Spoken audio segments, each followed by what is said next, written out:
윤석열 대통령이 취임한 이래로 좋지 않은 이제 신기록들이 계속해서 마치 나쁜 기록 제조기처럼 제조가 되는데 법원에 대한 폭동, 테러 이거는 건국 이래 처음 있는 일 아닙니까? 네, 말씀하신 대로 윤석열 대통령이 사상 초유의 일을 정말 많이 했습니다. 네. 현직 대통령이 이 수사를 받고 네. 그리고 또 체포가 되고 구속영장이 발부가 되고 네. 무엇보다 현직 대통령이 내란 수개의 혐의를 받고 있는 네. 사상 초유의 일이 지금 발생을 했습니다. 누구보다 법을 지키고 사법 질서를 순응을 해야 되는데 네. 이 사실상 앞장서서 지금 헌법 질서를 파괴하고 사법 질서를 사실상 거부하고 있습니다. 네. 그래서 뭐 수사가 공수처의 수사가 불법이다, 체포영장이 불법이다, 네. 모든 것은 불법이다. 그래서 그거에 따르지 않겠다. 네. 이런 모습을 보이고 있거든요. 윤석열 대통령을 지지하는 네. 지지자들도 이런 이제 윤석열 대통령을 따라서 사실상 법 체계를 부정하고 이 사법부의 권위를 인정하지 않고 네. 사법부인 법원의 폭도로 변해서 네. 이 대한민국에 정말 유례가 없는 그런 사법부에 대한 정면 도전을 하고 있는 상황입니다. 이번 법원에 대한 테러, 폭동에 가담한 자는 뭐 최대 형량이 10년까지도 가능하다라는 그런 전망들이 또 기사들이 있더라고요. 또 법조인 출신이니까 대략 형량을 어떻게 전망하십니까? 지금 이제 어떤 죄를 적용을 할지 이 부분에 따라 형량이 달라질 거다 생각합니다. 네. 만약에 내란죄를 적용한다면 형량은 엄청나게 높아지죠. 네. 네, 그래서 기본적으로 뭐 무기징역까지 가능한 그런 형량이 있을 수도 있는데 특수공무집행방해죄 혐의나 또 이 주거침입, 특수주거침입 뭐 이런 죄 그리고 또 상해가 있었을 때는 치상죄 이런 걸 적용을 하면 적어도 10년 이 징역형 전후로 중한 이 이제 중대 핵심 가담자의 경우에는 그럴 가능성도 충분히 있다. 이렇게 보입니다. 네, 이 직접적인 이 폭동 사태의 원인은 뭐라고 생각하십니까?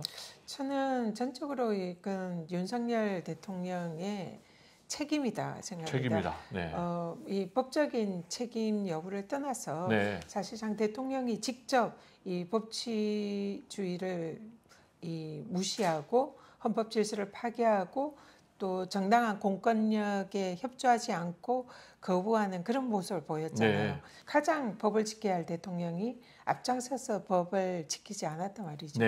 그리고 국민의힘 의원들도 사실상 이 대통령의 이 법 집행을 거부하고 그러는 모습에 대해서 사실상 비판하거나 거기에 대해서 잘못했다 지적하지 않고 동조하고 옹호하는 모습을 보였습니다.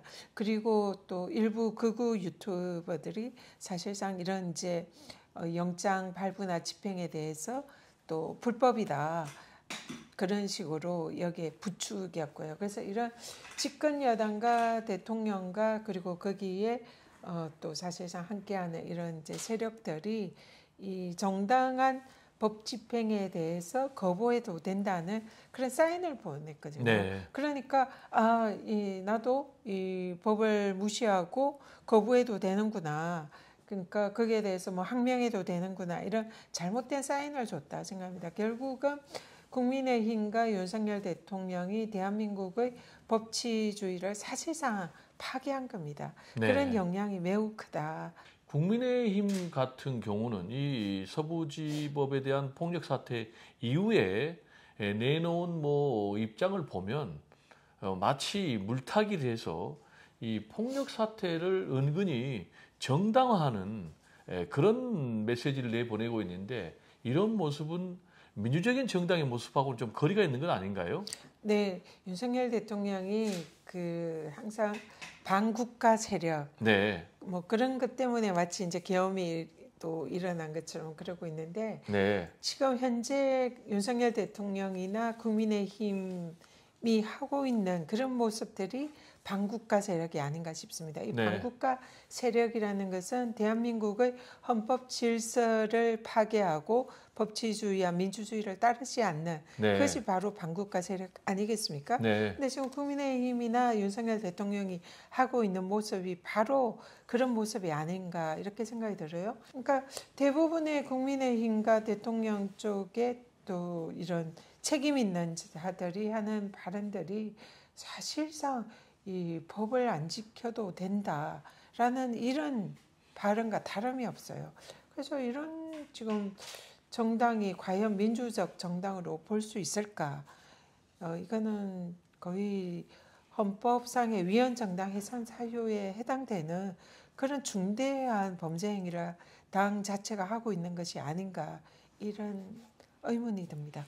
네, 그리고 이제 이번에 서부지법 폭동에 나섰던 뭐 윤석열 대통령에 대한 강성 지지자들이 헌재로 또 몰려갔다는 것 아니겠습니까? 그래서 네. 앞으로 탄핵 심판을 방해하기 위해서 또 이 제3의 이런 폭동이 헌법재판소에 대해서 또 그리고 윤석열 대통령 내란죄 이 수사와 또 재판이 진행될 뭐 중앙지법에 대해서까지도 있을 가능성이 있다라는 우려도 있는데 이런 우려를 좀 불식시키려면 어떤 대책이 좀 필요할까요? 그래서 이런 것을 좀 방지하기 위해서도 단호한 법의 집행이 매우 필요하다. 네. 그런 생각이 듭니다. 사실 그런 측면에서 최상목 권한대행의 태도는 매우 실망스럽습니다. 네. 이 그 폭동이 발생했을 때가 새벽 2시 반 내지 한 3시 전후였는데 그렇죠. 최상목 권한대행이 대통령 권한대행으로서 여기에 대해서 단호한 대응을 천명을 했었는데 네. 그런 천명을 한 게 10시 30분 전후 그래서 네. 굉장히 한 뭐 7시간 이상 그 사건이 발생하고 난 이후에 뒤늦게 네. 또 마지못해 하는 정말 이런 엄청난 사상 초유의 헌정질서 파괴 행위가 생겼음에도 불구하고 그런 식의 대응이 없었습니다. 네. 최성우 대행이 한참 늦게 그냥 이렇게 이제 말로 뭔가 뭐 엄정한 법 집행을 하겠다 이런 정도의 대응이었거든요. 그래서 매우 소극적이고 실망스러운 대응이었다 그렇게 생각을 하고요. 근데 이제 다행히 뭐 검찰과 또 경찰에서 엄정한 법 집행을 강조하고 있고 구속 수사를 원칙으로 하고 있다. 그리고 법원에서도 오늘 이제 기사를 보니까 이 미사 손해배상 소송까지 하고 네. 철저히 거기에 대해서 책임을 묻겠다 이런 이제 입장을 보이고 있습니다. 네. 그렇기 때문에 좀 이런 이제 수사기관과 법원의 단호한 입장이 앞으로 그런 폭동들이 다시 폭동을 일으키는 것에 좀 상당한 예방 효과가 있을 수 있겠다 그렇게 생각합니다. 네, 이번 이제 폭동 사태가 일어나니까 지금 국민의힘 같은 경우는 이른바 좀 물타기를 하고 있는 것 같아요. 윤석열 대통령에 대한 뭐 강제 수사가 부당하다면서 이재명 대표 그리고 조국 대표를 끌어와 가지고 형평성 문제를 제기했거든요. 비교할 걸 비교하시라 이런 네. 지금 말씀을 드리고 싶습니다. 네. 지금 윤석열 대통령의 경우에는 정말 사상 초유의 현직 대통령이 네. 친위 쿠데타를 일으킨 겁니다. 그것도 병력을 동원해서 네. 그리고 국회를 침탈해서 국회를 무력화시키고 네. 그리고 또 헌법기관인 선관위를 그 병력을 동원해서 무장 병력을 동원해서 그 서버를 탈취하려고 하고 뭐 부정선거를 했다는 말도 안 되는 주장을 하면서 사실상 국한 문란 행위를 한 겁니다. 그렇죠. 그래서 내란 수개의 아주 사상 초유의 중대 범죄 혐의자예요. 그런 중대 혐의자에 대해서는 지금 내란 수개의 경우에는 법정형이 사형 또는 무기징역입니다. 그런 정도의 중대한 범죄자입니다. 그런데 검찰에서 2번, 공수처에서 3번, 사실 도합 5번을 지금 수사기관의 수사 출두 요구를 거절을 했어요. 네. 그래서 어쩔 수 없이 법에 따라서 체포영장, 구속영장을 사법부에서 발부를 한 겁니다. 그런 지금 법을 무시하고 엄청나게 중대한 범죄를 저지르고 그렇게 해서 법에 따라서 구속이 된 윤석열과 이재명 대표는 보세요. 수사나 재판을 꼬박꼬박 받고 있습니다. 네. 법을 존중하고 지키고 있습니다. 네. 법에 따라서 이 수사기관이 오라고 하면 오고 법원이 오라고 하면 오고 이렇게 적어도 사법 질서를 준수하는 경우는 사법 질서를 따라서 지키고 있는데 이걸 무슨 근거로 구속을 합니까? 네. 비교할 걸 비교하시라. 네. 이렇게 말씀드리고 싶습니다. 그리고 이제 윤석열 대통령이 비상계엄 일으킨 지 47일 만에 구속이 됐거든요. 윤석열 대통령의 구속의 의미는 뭐라고 보십니까? 지금 국민의힘이나 이 윤석열 측에서는 법치주의가 무너졌다. 네. 진짜 정말 적반하장이고 내로남불이다. 네. 이런 말씀 드리고 있습니다. 윤석열의 구속으로 윤석열이 무너뜨린 대한민국의 헌법 질서 그리고 법치주의가 이 현직 대통령도 이렇게 법을 지키지 않고 헌법을 이렇게 파괴하고 헌장질서를 무너지키면 구속이 될 수 있구나라는 것을 알린 그래서 법치주의를 되살린 그런 사안이다. 그리고 윤석열이 무너뜨린 헌정질서가 다시 세워지는 그런 계기가 됐다. 그렇게 볼 수 있습니다. 법치를 다시 살리는 계기가 됐다. 플러스 또 윤석열 대통령에 대한 사법 처리가 이제 정상적인 사법 질서 내에서 진행될 수 있게 됐다라는 그런 의미도 있지 않을까요? 네, 맞습니다. 현직 대통령이란 신분을 이용해서 사실상 무고한 경호원들을 적법한 체포영장 집행을 막아서라, 저항해라 이러면서 사실상 특수공무집행방해죄의 그런 범죄자가 되도록 내몰았잖아요. 그리고 법위에 군림하고 나를 체포하려는 것은 모두 다 불법이다. 수사를 하는 것도 불법이다. 이런 식으로 사실상 공권력을 이렇게 무너뜨리는 그런 행보를 했잖아요. 그래서 이 구속하지 않으면은 계속적으로 대한민국의 법질서가 무너지고 또 모방 범죄가 생기고 또 폭도들이 저렇게도 되는구나 이런 잘못된 신호를 주고 그래서 대한민국이 정말 이 법치주의가 무너지는 후진국이 될 수 있는 그런 상황에 처해질 수도 있었습니다. 근데 이렇게 구속됨으로써 아무리 그걸 우기고 개변으로 이런 이제 법질서를 부정하고 정면 도전해도 일단은 이제 신병이 확보가 됐기 때문에 정상적인 법 체계 내에서 진행이 될 수 있겠다. 그런 또 안도가 됩니다. 지금 윤석열 대통령 변호인은 법치가 무너졌다. 법치를 바로 세우겠다. 이렇게 주장을 하고 있는데 우리 국민들은 이런 궤변에 대해서 어떻게 생각하실까요? 그러니까 이 윤석열 변호인들이 사실 이분들이 법조인이 맞을까 생각할 정도로 터무니없는 주장들을 하세요. 네. 심지어는 자신들이 내란이 아니라 정당한 법 집행을 하는 공수처와 경찰이 내란이다. 이런 주장까지 하더라고요. 그러니까 완전히 주객을 전도시켜서 자신들이 마치 피해자인 양 이런 식으로 그리고 공권력이 가해자인 양 이렇게 둔갑을 시켰습니다. 그래서 이런 화려한 법 기술, 개변 이런 걸 통해서 국민들을 현혹시키는 거예요. 수사권이 없다, 영장이 불법이다 이런 주장을 하면서 국민들이 저 말이 맞나 이런 생각을 하게 사실상 어떻게 보면 내란죄를 옹호하고 선전선동을 하는 게 윤석열 변호인들이 그동안 해온 모습이거든요. 지금 법 앞에 만인이 평등하고 대한민국은 법치주 국가이고 이 범죄자들도 이 사실상 이 특권은 없다. 이런 게 우리 대한민국 국민들의 생각이잖아요. 앞으로 이제 사법 절차 일정을 보면 검찰에서 2월 5일 전후에서 기소를 하고 그리고 대략 최장 한 6개월 정도는 인신 구속을 할 수 있으니까 1심 재판에서 그래서 8월쯤에는 1심 선고 결과가 나올 거다. 이런 전망들인데 형량은 어떻게 전망하세요? 지금 내란 수괴 혐의를 받고 있지 않습니까? 내란 수괴 법정형이 사형 또는 무기징역입니다. 그래서 매우 가장 어떻게 보면 무거운 중대 범죄이거든요. 네. 근데 그러니까 물론 무죄를 다툴 수 있지만 이 사안에 무죄가 나오는 건 좀 거의 불가능하지 않습니까? 네. 그러면은 이 감경을 받으려면 여러 가지 감경을 위한 양형 조건이 있어야 됩니다. 네. 그 중에 하나가 이 자신의 죄를 반성하고 수사에 이제 적극적으로 협조를 해서 뭐 자백을 하고 네. 반성하는 자세를 보이는 게 매우 중요한 이제 양형 요소가 될 텐데 반성 없고 자백하지 않고 죄를 부인을 하고 이러는 상황에서는 양형의 소지가 매우 좁다.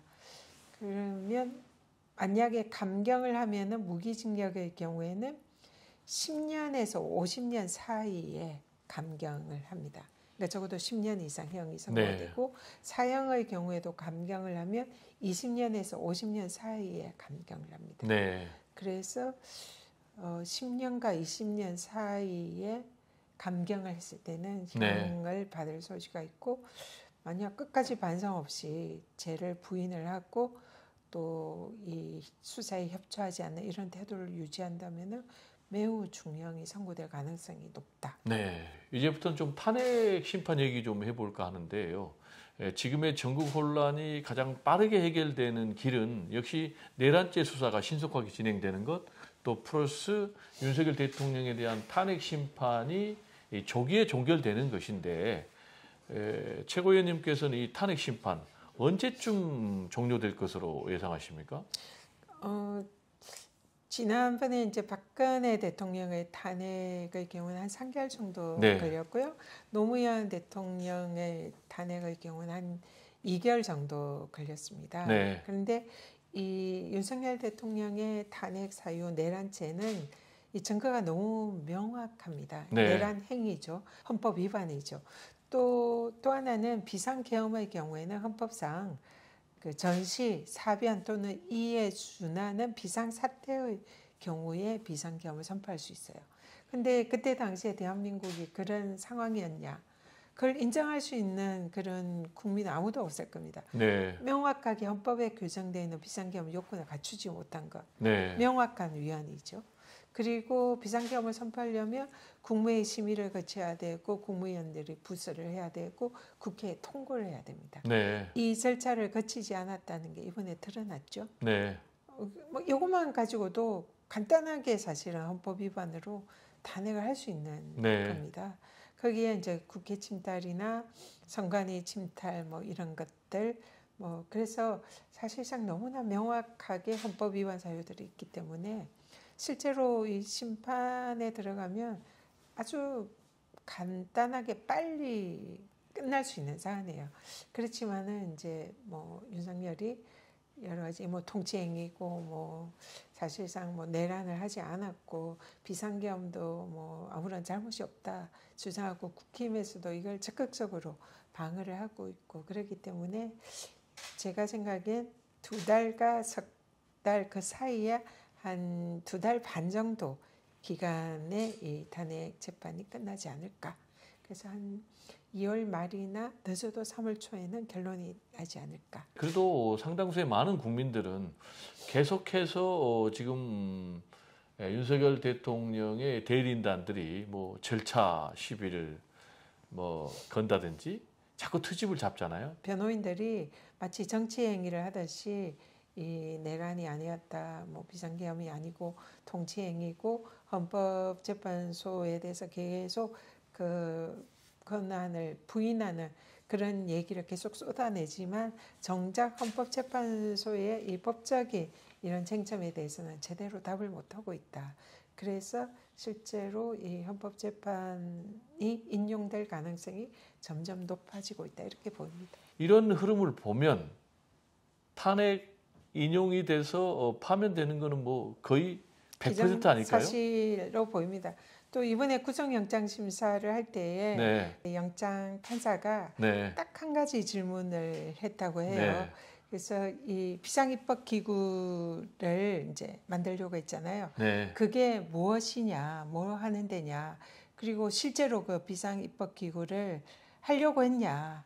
그 말은 그 국회를 무력화하고 옛날 전두환 때의 국보위 같은 그런 이제 그 사실상의 의용 국회를 만들겠다 그런 취지 아닙니까? 네. 그래서 거기에 대해서 질문을 하니까 이 윤석열이 뭐 그런 거에 대해서 제대로 답을 하지 못하고 우물쭈물 뭐 김용희 의원이가 했는지 잘 생각이 가물가물하다. 네네. 그리고 그 쪽지 네. 최상목 권한대행에게 네. 그 이제 비상입법 기구를 위한 예산을 확보해라. 그렇죠. 네. 그리고 기존의 국회에 관한 이런 예산을 이제 다 차단하라. 그런 식으로 이제 했는데 거기에 대해서 그거 이제 윤석열이 자기가 한 건지 아닌지 생각이 안 난다. 김용현 이 이제 국방부 장관이 한 건지 아닌지 잘 모르겠다. 이런 식으로 기억이 가물가물하다. 예, 그래서 사실 그게 핵심이거든요. 네. 국회를 침탈한 이유가 이 네. 국회가 이제 그동안 그 사사건건 자기의 네. 발목을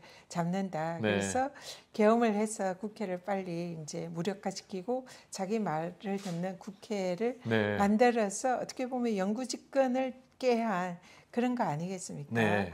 그래서 실제로 이 그런 것까지 드러나는데 입법부나 헌법재판관들 보면 빤하잖아요. 네. 이 뭐 헌법을 마음대로 자기 그 마음대로 하면서 법위에 군림하려는 그런 경우는 이건 당연히 이 탄핵이 될 수밖에 없다. 네. 예, 상식 있는 법조인이면 다 그렇게 생각할 것 같습니다. 그렇죠. 조기 대선 얘기를 우리가 안 할 수가 없을 것 같아요.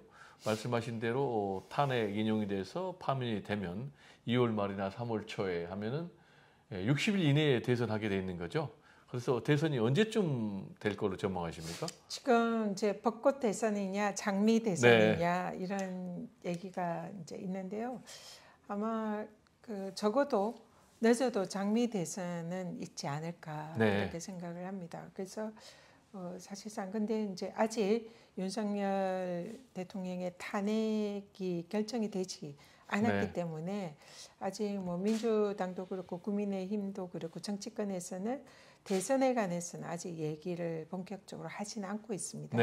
그렇지만 탄핵이 될 것이 저희들은 거의 확실하다고 보기 때문에 대선 행보를 이제 본격적으로 뭐 하지는 않지만 어쨌든 그 곧 있을 대선을 위한 그런 정책이라든지 여러 가지 그는 이제 준비를 해야 된다 이렇게 생각을 합니다. 네, 그렇군요. 지금 이제 조기 대선을 좀 대비하는 것 같은 그런 국민의힘의 행보 같은데 기승전 이재명이에요. 모든 쟁점에다가 다 이재명 대표를 끌어붙여 가지고 이재명 대표 뭐 사법 리스크를 부각을 시키고 있는데 최고위원님께서는 이재명 대표의 이 사법 리스크가 실제 존재한다고 보십니까? 뭐 존재는 하죠. 지금 계속 재판을 받고 있고 수사를 받고 있고. 네. 근데 그게 왜 생겼냐는 거죠. 사실상 범죄를 만들어내고 조작을 해내고 그리고 다른 사람들이나 일반인들의 경우에는 아무런 문제가 되지 않은 것을 억지로 이렇게 누명을 씌우는 그런 게 대부분이다. 결론적으로 제가 이제 법조인 출신이고 이재명 대표의 이제 재판도 여러 번 같이 함께 했었고 기록도 많이 봤는데 대부분의 사안이 증거도 없고 법리적으로도 맞지 않고 선거법 포함해서 무죄가 나올 가능성이 매우 높다. 저는 그렇게 확신합니다. 네, 조기 대선이 이제 실시가 된다면요. 이재명 대표는 뭐 출마가 사실상 100% 그래서 상수라고 본다면 조기 대선의 구도는 양자 대결일까요? 삼자 대결일까요? 지금 이제 변수가 당으로 치면은 그 이준석 대표가 그 이제 국민의힘과 같이 후보 단일화를 해서 나올 건지 아니면은 따로 별도로 나올 건지. 그러니까 이준석 대표의 경우에는 그 40세 이제 장미 대선하면 출마 자격이 생기는 거죠. 그러면 무조건 출마를 할 거라 봅니다. 그래서 변수는 그 단일화해서 나올지 따로 나오면 이제 3자 대결이 될 수가 있겠고요. 그리고 뭐 지금 이제 국민의힘의 경우에는 지금 여러 후보들이 거론이 되고 있는데 이제 그 중에서 지금 최근에 여론조사에서 김문수 장관이 여론조사에서 계속 1위를 하고 있어요. 네. 그래서 이 여론조사가 과연 맞는지 네. 거기를 이제 갸우뚱 저희들도 그렇게 하고 있는데 네. 개인적으로는 이 지금 보수나 극우가 아주 결집된 상황에서 나오는 아주 이례적인 여론조사가 아닐까 싶고요. 네. 실제로는 지금 상황에서는 뭐 홍준표 시장이나 오세훈 시장이 후보가 될 가능성이 매우 높지 않나 이렇게 생각을 합니다. 그러면은 지금 이제 국민의힘 후보랑 이준석도 사실 단일화는 쉽지 않을 것 같아요. 네. 그러면은 3자 대결이 될 가능성이 높지 않나 이렇게 네. 추측합니다. 네, 말씀하신 대로 최근에 여론조사를 보면은 이상하다라는 생각이 들 정도로 극우전사라고 평가되는 이 김문수 장관이 지금 보수에서 1위를 차지하고 있거든요. 네. 이 현상은 어떻게 보십니까? 그러니까 이 내용은 보면은 사실은 현재 국민들의 민심을 정확하게 반영하지는 못한다. 네. 그래서 극우 세력들이나 보수 세력들의 결집이 매우 강하게 일어나고 있다 이렇게 봅니다. 네. 그래서 실제로 지금 뭐 극우 유튜브나 이런 데서는 여론조사 오면은 적극적으로 응답을 해라. 네. 그리고 여론조사가 계속 잘 나오면은 탄핵 재판에서 이제 윤석열 탄핵 심판이 기각될 수도 있다. 그래서 네. 다시 복귀할 수도 있다. 이런 이제 헛된 망상을 계속 심어주는 것 같습니다. 그래서 지금 현재 나오는 여론조사는 착시 현상일 가능성이 높다 이렇게 봅니다. 이제 곧 신조가 나올 것 같은데 아직은 안 나왔어요. 김나땡, 김문수가 나오면 땡큐다. 네. 이 김나땡에 대해서는 어떻게 생각하세요? 저희들 입장에서는 땡큐죠. 왜 땡큐예요? 일단은 극우 지지 김문수 장관의 경우에는 네. 보수 세력들에게도 사실 호불호가 굉장히 센 아주 극우에 해당하는 그런 네, 인사들이잖아요. 극우에 한정돼 있죠. 보수에서도 호불호가 매우 갈리기 때문에 아주 소수의 지지를 하는 그런 후보이기 때문에 네. 중도나 합리적 보수는 지지를 하지 않을 거거든요. 네. 그러면은 민주당으로서는 뭐 땡큐 네. 만약 후보가 된다면 네. 그런 상황이죠. 네, 땡큐 김문수라고 하면 본인은 두고 보자 네, 이럴 것 네, 같은데요. 자, 착시 현상은 분명히 있는 것 같아요. 실제로 응답한 부분을 보니까 보수 응답자 수는 뭐 MBS든 갤럽이든 많이 늘었고, 네. 그리고 중도의 응답자는 뭐 한 10% 포인트가 줄었더라고요. 그러니까 네. 보수 지지자들의 과대 표집은 틀림없는 것 같은데 그럼에도 불구하고 추세에는 부정할 수 없을 것 같아요. 네. 근데 지금 국민의힘하고 민주당이 역전되는 것도 있거든요. 자, 그러면 이런 상황에서 민주당은 어떤 변화가 필요합니까? 지금 이제 이 윤석열 대통령의 내란 사태로 인한 반사적 이익을 저희들이 기대할 것이 아니라 네. 민주당이 수권정당으로서 민생을 챙기고 경제를 살릴 수 있는 네. 그래서 다시 대한민국을 위대하게 만들 수 있는 그런 유능한 정당이라는 것을 보여야 우리가 대선에서 승리할 수 있다.